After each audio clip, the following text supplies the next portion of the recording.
कल भी हम लोगों ने 3 परीक्षाफल का घोषित किया है। एक लंबित पुराना छोटा सा मामला था, उसका भी परीक्षाफल घोषित किया है।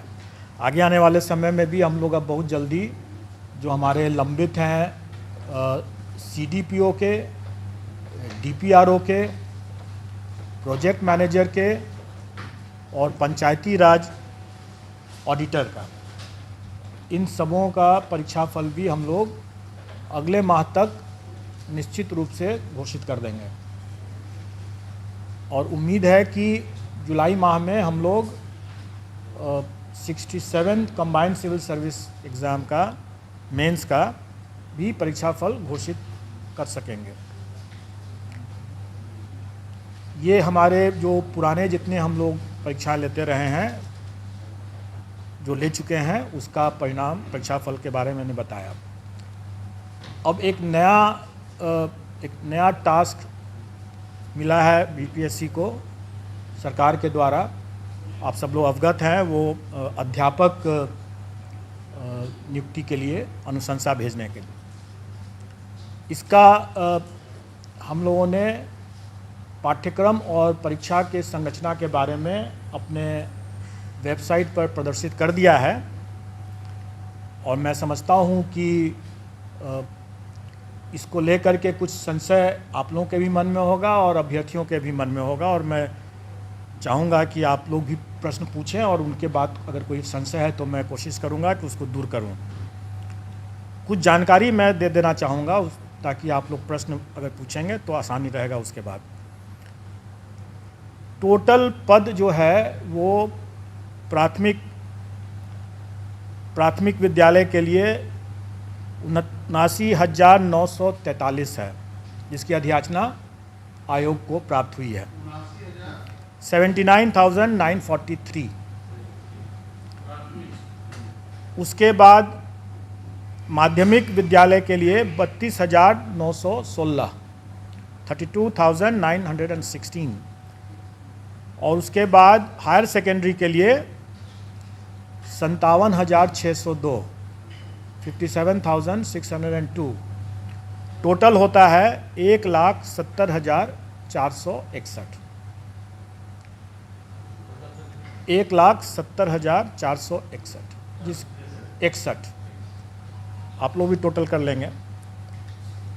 अब इसमें जो अर्हताएँ हैं वो सरकार के नियमावली में दिया हुआ है, और जहाँ जहाँ वो मिसिंग होगा वो सरकार के निर्देश पर और सरकार के साथ आयोग की बैठक, संयुक्त बैठक में जो निर्णय लिया जाएगा उसके अनुरूप वो होगा। और वो विज्ञापन के समय जब निकलेगा 1-2 दिन में मैं समझता हूँ कि विज्ञापन भी हम लोग निकाल देंगे। वैसे मैं बता दूँ मोटा मोटी तौर पर कि प्राथमिक विद्यालय के लिए जो न्यूनतम अर्हताएँ होंगी वो inter pass plus CTET plus diploma in elementary education या BEd अगर किया हो तो वो होना चाहिए। माध्यमिक विद्यालय के लिए graduation plus state STET plus BEd, और हायर सेकेंडरी के लिए पोस्ट ग्रेजुएशन होना है और स्टेट और BEd होना है। डिग्री मतलब graduation plus state plus BEd।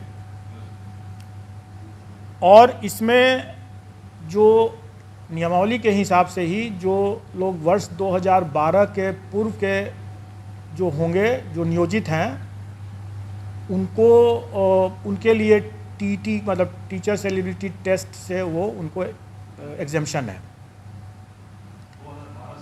हाँ, तो ये हुआ। उसके अलावा फिर एज रिलैक्सेशन भी है उन लोगों के लिए, वो सारा चीज़ नियमावली में पहले से दिया हुआ है। वही चीज़ विज्ञापन में हम लोग रिपीट कर देंगे।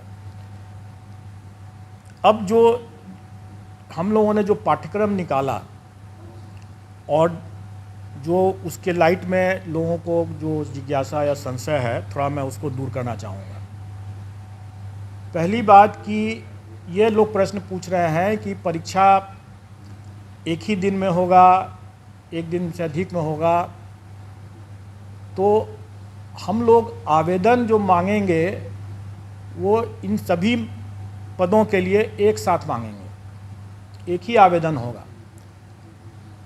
मतलब कहने का है कि एक कैंडिडेट अगर वो योग्य है तो वो प्राथमिक के साथ साथ वो हाई स्कूल के लिए भी और हायर सेकेंडरी स्कूल के लिए भी, तीनों के लिए वो अप्लाई कर सकता है। एक साथ अप्लाई एक साथ कर सकता है। और जब हम अप्लाई करने की जब हम उसको सुविधा देंगे, क्योंकि उसका हक भी है, अगर वो योग्य है तो तीनों में अप्लाई कर सकता है, तो स्वाभाविक है कि हम उसको तीनों के लिए परीक्षा में उत्तीर्ण होने के लिए भी हम उसी हिसाब से परीक्षा की तिथि को रखेंगे, ताकि अगर वो योग्य कैंडिडेट है तो वो तीनों परीक्षा में अलग अलग तिथि पर वो भाग ले सकता है। अब हम आते हैं पाठ्यक्रम के बारे में।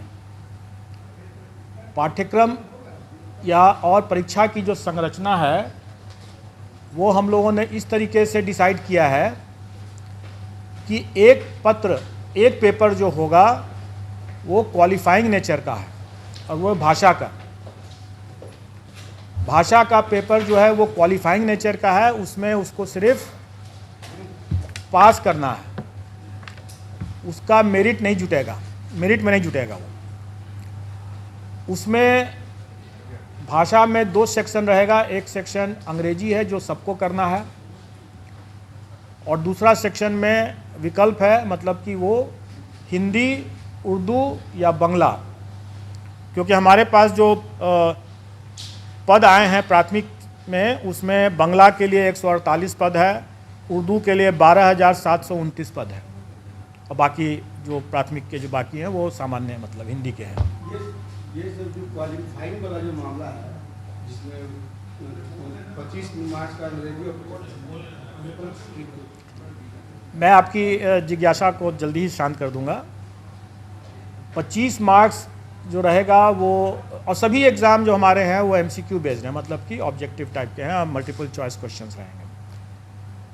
और क्वालिफाइंग नेचर का जो पेपर भाषा का है उसमें अंग्रेजी 25 नंबर के रहेंगे, 25 प्रश्न, और हिंदी या उर्दू बांग्ला जो रहेगा वो 75-75 का रहेगा।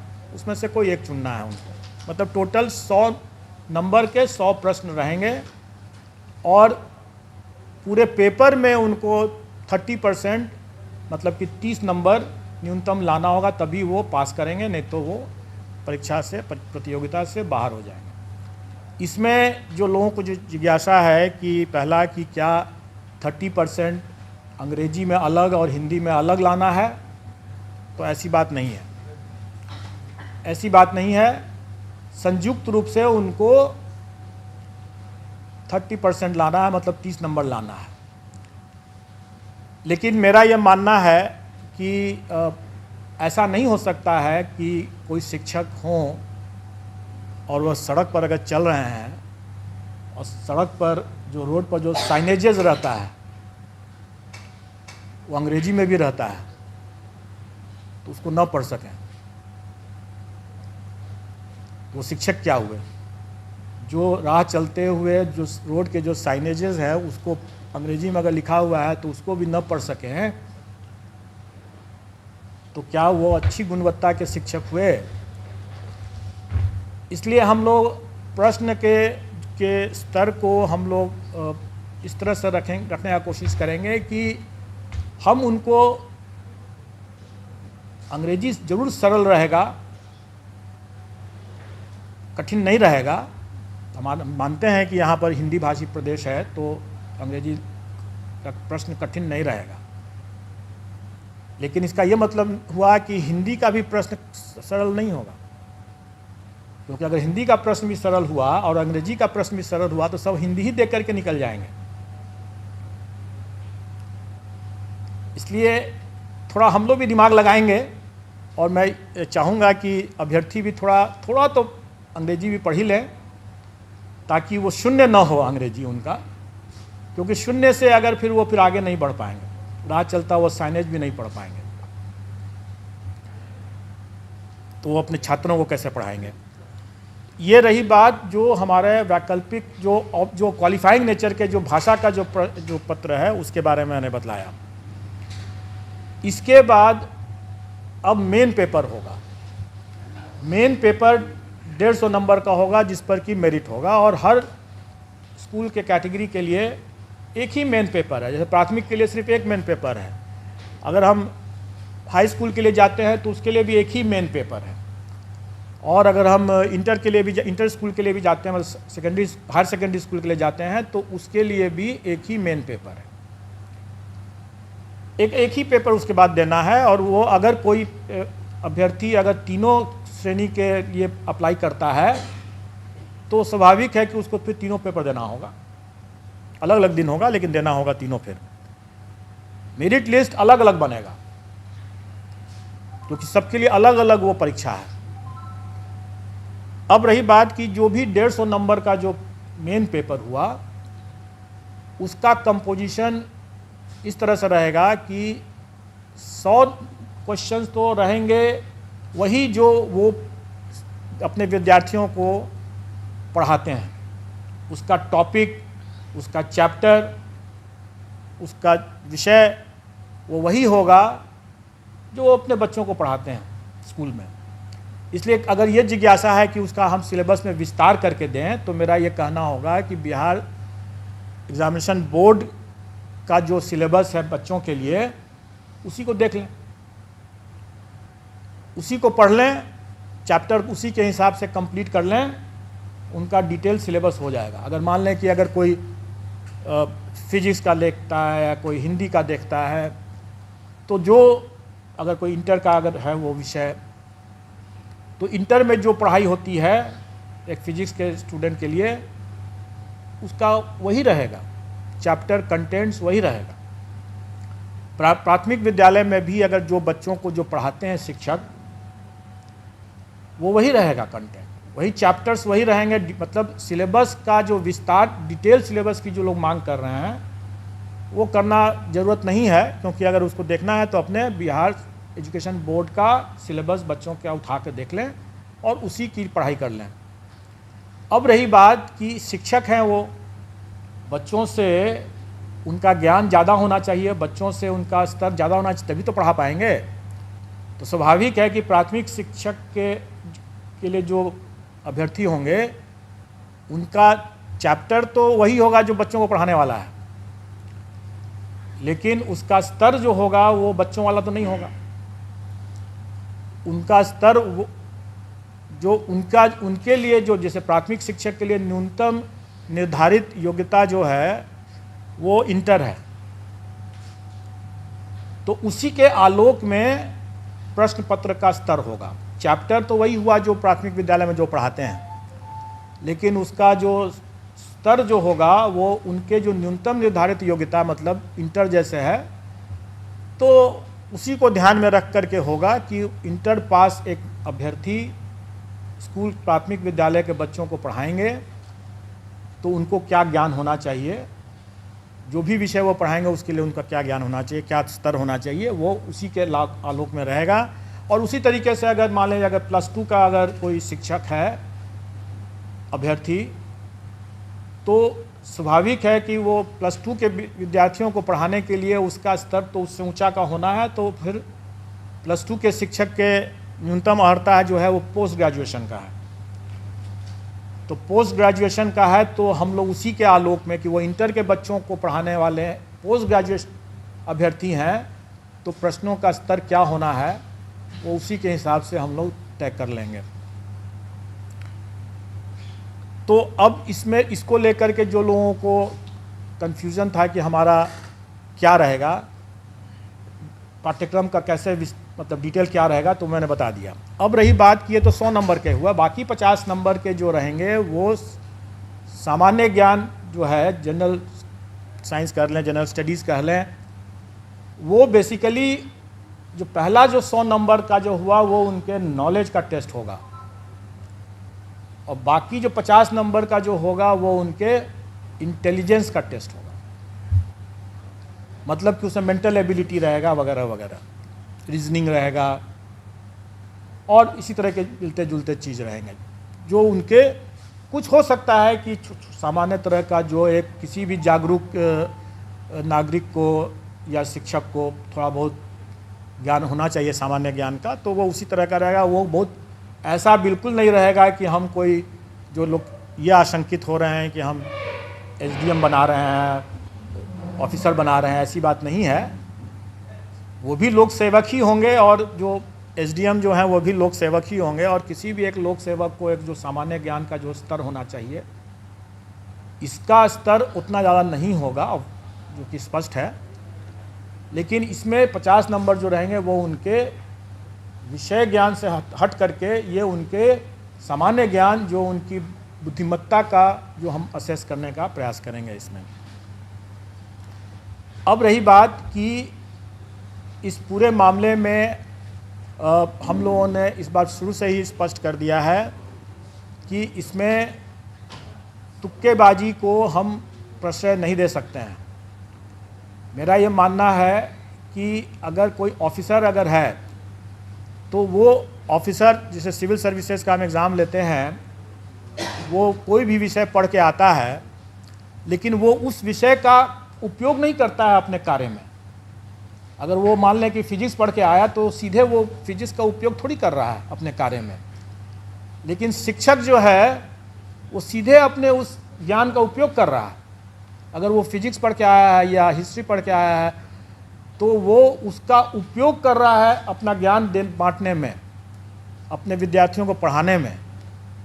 वो अपने ज्ञान के मामले में तुक्केबाजी अगर करते हैं तो ज़्यादा खतरनाक होगा, वो बच्चों के लिए भविष्य से खिलवाड़ वाली बात होगी। इसलिए हम उनको तुक्केबाजी पर अंकुश शुरू से ही लगाएंगे और इसलिए हम इसमें नेगेटिव मार्किंग रखेंगे। लेकिन अभ्यर्थियों को उससे घबराना नहीं चाहिए, क्योंकि आफ्टर ऑल जो वो पढ़ाएंगे बच्चों, जो उनका अपना खुद का विषय है, जिस पर उन्होंने पढ़ाई किया है और जिस पर वो आगे काम कर रहे होंगे या काम करेंगे, उसका तो उनको ज्ञान होना ही है, नहीं तो वो अपना पढ़ाएंगे कैसे। इसलिए वो चूँकि उनका ज्ञान भी है, उसका अनुभव भी है, इसलिए उनको कोई उसमें तुक्का लगाने की ज़रूरत नहीं होगी उनको। और इस बार तो मतलब कंबाइंड सिविल सर्विस की तुलना में सक्सेस रेशियो जिसमें जो होना है, जैसे 1,70,000 से ऊपर वैकेंसी है। अगर अभ्यर्थियों की संख्या हम माने कि 6-7 लाख अगर होंगे तो आप अनुपात देख लें कि सक्सेस का अनुपात काफ़ी बेहतर है कंपेयर टू जो कंबाइंड सिविल सर्विसेज एग्ज़ाम, जिसमें कि काफ़ी मारामारी रहता है। तो इसमें उतना घबराने की ज़रूरत नहीं है। प्रश्न का स्तर जो होगा वो कठिन नहीं होगा, लेकिन डेफिनेटली वो एक तरह से बहुत हल्का भी नहीं होगा। वो उनके जो काम जो करेंगे, जो पढ़ाएंगे, उसको उसके ही आलोक में उसका स्तर होगा। तो नेगेटिव मार्किंग कितना होगा उसके बारे में जो लोग यहाँ पर पहले से जुटे हुए हैं आयोग के संबंध में, नेगेटिव मार्किंग संबंध में, वो जानते हैं कि अगर 5 ऑप्शन रहेंगे अगर, तो 1/n-1 होता है फॉर्मूला उसके हिसाब से। मतलब कि अगर 5 ऑप्शन है तो मतलब कि 4 गलत प्रश्न और 1 सही प्रश्न मिलाकर के 0 होना है। 5 ऑप्शन है तो 1/4 हो जाएगा, और अगर 4 ऑप्शन है तो 1/3 माइनस हो जाएगा। ये स्टैंडर्ड स्टैटिस्टिकल फार्मूला रहता है और इसका निर्णय हम लोग कर देंगे और वो परीक्षा में भी उन लोग पता चल जाएगा। लेकिन इससे घबराने की बात बिल्कुल नहीं है। और हम लोग अभ्यर्थियों को पर्याप्त समय भी देंगे पढ़ाई करने के लिए, तैयारी करने के लिए, इसलिए इसमें घबराने वाली बात तो बिल्कुल नहीं है। और अनुपात, जो सक्सेस का अनुपात इतना बेहतर है, मैं समझता हूँ कि जो अगर थोड़े से भी जो लोग पढ़ा रहे होंगे, ठीक से पढ़ा रहे होंगे, तो उनके लिए कोई दिक्कत नहीं होनी चाहिए, आ जाएंगे इसमें।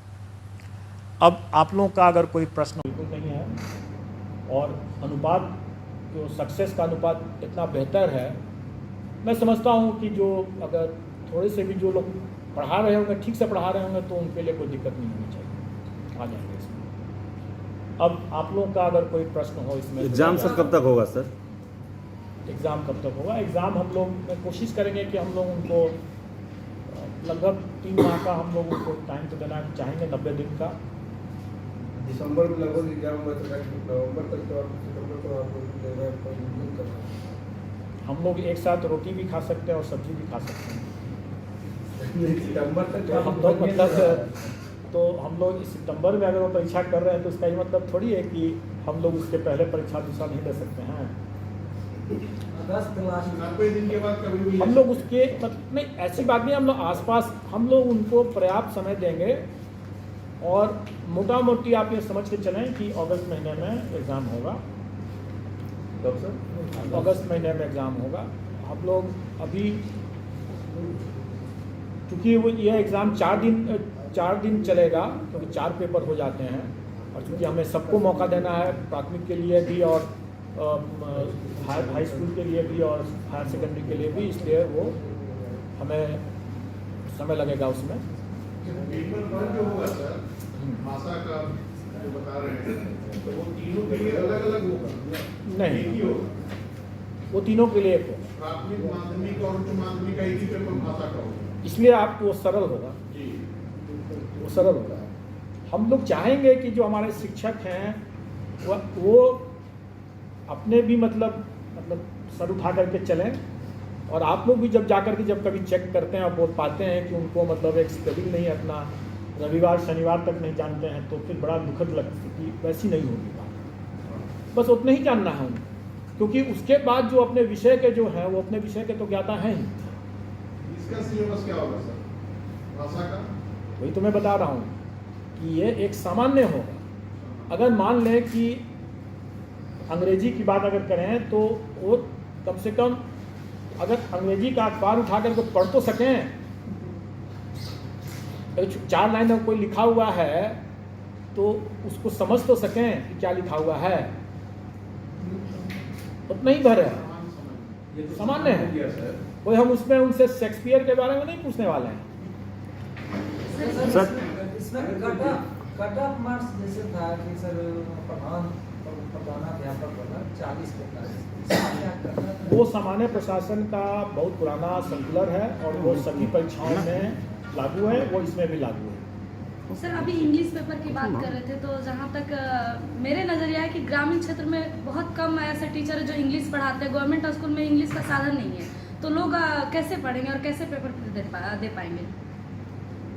देखिए, जैसे आप शायद पता नहीं थी कि नहीं थी, मैंने बताया कि क्या ग्रामीण क्षेत्र के लोग पटना नहीं आ रहे हैं? आ रहे हैं। और सड़कों पर आजकल पटना के सड़कों पर आप देखेंगे कि साइनेजेस जो हैं काफ़ी अंग्रेजी में लिखे हुए हैं। जितने व्हाट्सअप जो होते हैं, बहुत से व्हाट्सअप तो अंग्रेजी में भी लिखते हैं ना। सीनियर टीचर्स जो हैं, कोई एक अगर हम बिहार के भविष्य के लिए बात कर रहे हैं, हमारे बच्चे क्या उनकी सीमाओं से बच्चे की भी जानकारी या उनका जो ज्ञान जो है बाधित हो जाए? नहीं होना चाहिए। हम उनको अंग्रेजी पढ़ाने के लिए नहीं कह रहे हैं, क्योंकि वो अंग्रेजी विषय के वो शिक्षक नहीं है, इसलिए अंग्रेजी वो नहीं पढ़ा रहे हैं। लेकिन उनको इतनी जानकारी तो होनी ही चाहिए ना, जो अपने, क्योंकि वो अगर प्राथमिक विद्यालय के अगर शिक्षक है तो वो सब कुछ पढ़ा रहे हैं। हाई स्कूल के हैं तो वो अलग बात है, फिर तो विषयवार हो गया, फिर तो उसको अंग्रेजी के अलग विषय के शिक्षक हैं। 25 नंबर है अंग्रेजी में, 75 है हिंदी में। हम अंग्रेजी नहीं बनाए, 75 सिर्फ हिंदी बनाए। आपने सुन, मैंने इसके बारे में जवाब दे दिया है, मैंने इसके बारे में जवाब दे दिया है, इसलिए आप उसको आप समझ लें। सर एक चीज़ है सर, किसमें कहा जा रहा है सर, जो बीएड और ये सब का जो क्वालिफिकेशन रखा गया है, वो ट्रेनिंग से रिलेटेड क्वेश्चन क्यों नहीं सर रखा गया है सर? Good question. मैं बता दूं कि आप तीनों स्तर के, क्योंकि अभी मेरे पास मध्य विद्यालय की वैकेंसी नहीं आई है, इसलिए मैं मध्य विद्यालय के बारे में नहीं बता रहा हूँ। अभी कुछ तय नहीं हुआ है, उसका जब आएगा तो उस समय देखा जाएगा। लेकिन अभी जितने भी स्तर लेवल के विद्यालय के शिक्षकों के बारे में मामला है, सब में देखेंगे कि अनिवार्य अर्हता में सीटेट एस्टेट ये है या बीएड डीएलएड है। ऐसी स्थिति में उन परीक्षाओं में प्रशिक्षण संबंधित कैसे पेडागोजी जो कहते हैं उसके संबंध में या चाइल्ड डेवलपमेंट के बारे में ऑलरेडी उसकी परीक्षा वो टीचर्स एबिलिटी टेस्ट में दे चुके हैं। तो अब फिर से उसी चीज़ के अगर हम लेने लगे हैं तो फिर आप ही लोग कहेंगे कि जब उसमें जब ले ही चुके हैं तो फिर इसमें भी वही चीज़ ले रहे हैं, तो नई परीक्षा की क्या ज़रूरत है? नई परीक्षा की ज़रूरत इसलिए है क्योंकि जो अभ्यर्थियों की संख्या अगर 6 लाख है और अगर हम उसमें से 1,70,000 ही को हमको अगर लेना है तो स्वाभाविक है कि हम मेरिट बेस्ड ही हम सिलेक्शन प्रोसेस करेंगे। अब रही बात कि पेडागोजी जो है या चाइल्ड डेवलपमेंट CDP जिसको कहते हैं, चाइल्ड डेवलपमेंट पेडागोजी के बात जो कहते हैं, ये ऐसा चीज़ है जिसके लिए वो पहले से एलिजिबल हो, वो अपनी पात्रता पहले से प्रमाणित कर चुके हैं। दूसरी बात कि ये ऐसा मामला है कि वो भविष्य में कि वो TET करके आए हुए हैं, वो जब स्कूल में जब जाएंगे वहाँ भी और भी अनुभव ज्ञान अभी हासिल करेंगे, उनका उसमें निखार आना ही है। उस पर हमको एक बार जब वो एलिजिबिलिटी टेस्ट कर चुके हैं उस बिंदु पर, तो दोबारा हमको उसी बिंदु पर उसकी परीक्षा लेने का कोई मतलब नहीं है। सर पहले क्वालिफाइंग परीक्षा होगा, उसके बाद ये भाषा वाले में आप जनरल तो हो गया, इंग्लिश और हिंदी दोनों होना चाहिए, लेकिन अगर कोई बांग्ला का स्टूडेंट है या उर्दू का स्टूडेंट है उसके लिए क्या वो भाषा का क्या? वही तो मैं बताया ना कि Hindi oblique Urdu oblique Bangla. Hindi oblique है। अगर प्रश्न पत्र बाइलिंगुअल रहेगा या हिंदी केवल? देखिए, प्रश्न पत्र जो हमारा जो सब्जेक्ट का जो रहेगा वो बाइलिंगुअल रहेगा, लेकिन नेचुरली अगर हिंदी का प्रश्न अगर है, एक का पेपर है तो हिंदी में ही सिर्फ रहेगा। अगर इंग्लिश का है तो फिर उसमें हिंदी तो नहीं रहेगा। ये एक उर्दू वाले, ये मदरसा वाले जो लैंग्वेज का जो विषय का जो पेपर रहेगा वो उसी लैंग्वेज में रहेगा, जो वो बाइलिंगुअल नहीं रहेगा। ये DEP को लेके बिहार में जो अब तक परीक्षाएं हुई है, इसमें महिलाओं को विशेष छूट दिया गया है कि 85% उनके लिए 85 मार्क्स है, तो क्या वो छूट आप जारी रखेंगे या फिर जो 90 का है? देखिए, जो मिनिमम क्वालिफाइंग जो कट ऑफ है वो सरकार के द्वारा पहले से निर्धारित है। उसमें महिलाओं के लिए अलग है, सामान्य के लिए अलग है। वो उसका पूरा आप लोग को ज्ञान होगा, हमारे पाठ्यक्रम में भी वो परसेंटेज लिखा हुआ है। अब रही बात कि सरकार ने इस बार जो नियमावली जो बनाया है उसमें प्राथमिक विद्यालय के शिक्षकों के लिए शिक्षकों के पद पर महिलाओं के लिए आरक्षण जो है 50% है, 50% रखा, अन्य में 30% या 35%। प्राथमिक में 50 और अन्य में 35। अन्य में जो पहले से है वो सही रहे, और प्राथमिक विद्यालय के केस में 50% आरक्षण महिलाओं के लिए। सर ये जो एग्जाम दो एग्जाम होंगे तो क्वालिफाइंग एग्जाम पहले होंगे उसके बाद मेंस होंगे या इससे कोई फर्क नहीं पड़ता है, क्योंकि हमारे जो भी एग्ज़ाम है MCQ बेस्ड हैं और इसका इवैल्यूएशन हमारे कंप्यूटर से ही होंगे, क्योंकि हम हमेशा करते आ रहे हैं। जो लोग आयोग के पास आते रहते हैं या आयोग की पद्धति से वाकिफ़ हैं वो जानते होंगे। मैं एक दो बातें और बता देना चाहूँगा जो लोग नहीं वाकिफ़ होंगे उनके लिए। पहली बात कि ये MCQ बेस्ड होगा तो इसमें हम सारा का सारा जो है कंप्यूटर से ही हम इवैल्यूएशन करते हैं, और हम लोगों ने एक नई परिपाटी बनाया है कि जो हमारे आंसर की जो निकलते हैं वो हम पहले से प्रदर्शित कर देते हैं, और उस पर जिसको आपत्ति करनी है तो आपत्ति भी करते हैं, एक बार दो बार, तो वो इसमें रहेगा। जो हम लोगों ने इतने दरमियान में जो अनुभव हासिल किया है इस तरह की परीक्षाओं को लेने में और जो सुधार किया है उसका लाभ शिक्षक अभ्यर्थियों को भी होने वाला है। तीसरा ये इसमें ये रहेगा कि पारदर्शिता बरतते हुए हम उनका OMR शीट को वेबसाइट पर उनको दे देंगे ताकि वो अपना OMR शीट देख सकें कि उन्होंने क्या किया है। ये पूरी ट्रांसपेरेंसी रहेगी। लेकिन इसके साथ साथ मैं ये भी बता दूं, उनको ये आगाह भी कर दूं कि जो ये सुविधा दे रहा हूं तो उसके साथ साथ जो पारदर्शिता और जो कड़ाई जो की बरती जाएगी उसके बारे में भी जानकारी दे दूं। हम लोग अपना प्रश्न पत्र जो है वो सीधे एग्जामिनेशन सेंटर में अभ्यर्थियों के सामने खोलेंगे, वो कहीं किसी सेंटर सुपरिटेंडेंट के चैम्बर में नहीं खोलेगा। वो पहुंचेगा, और जो लोग यहाँ से पहले से आते रहे वो तो वाकिफ़ हैं, जो नहीं आ गए पहली बार आ रहे होंगे जो उनके लिए मैं बता दूं। और शिक्षक अभ्यर्थी चूँकि के लिए ये पहला अनुभव होगा, क्योंकि बहुत पहले जब इस वर्तमान जनरेशन